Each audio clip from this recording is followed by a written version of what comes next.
Ah, yes, high school basketball. The pinnacle of all sports. At some point, this was even my favorite sport to play in high school. Even in primary, it was like one of my favorites. I remember there were some good parts about basketball. In our school, lots of people, like, they stayed, whenever we had a game at home, lots of people stayed back and watched the game. And I think that's really, that's so good, because the audience will be hyping up the plays that we do, especially since it's our school. Every time we played against the others at home, the atmosphere was always crazy. Like, people would be going crazy. The tricks may not even be as good.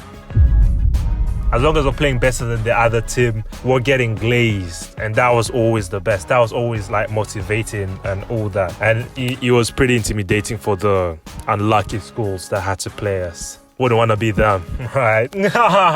Yeah, but this was especially good if you had a good game and the crowd was reacting to your good performance. They were going crazy.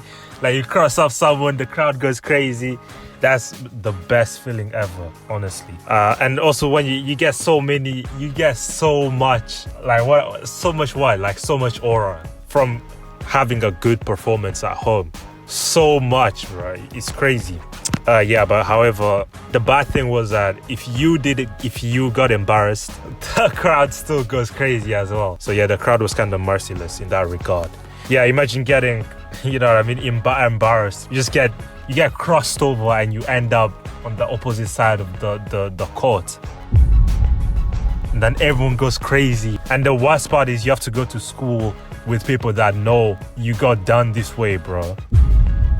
Yeah, it doesn't matter if you're the same school, it's your classmates watching. They will be merciless, bro. It'll be your own people sometimes.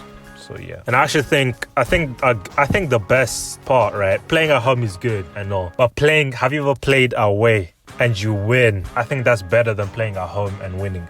And here's why: when you play away and you win, right? Because the opposing team or school, they try their best to intimidate you, right? To do their little tricks, right? They be doing a lot to try and intimidate you and your teammates. And then after the game, after you beat them, right, you embarrass them, you can see their crushed faces, bro. Yes, excellent. You see them sad, bro. Nothing worked. You tried to intimidate us, we beat you. That's the best feeling ever, honestly. But losing away, though, has to be the worst, because you will 100% get clowned after losing, especially if it's an embarrassing loss. And then you have to walk into the school and everyone knows and they're just reminding you of it. That's the worst feeling. You can't even throw hands. You can't even fight them because you will get jumped.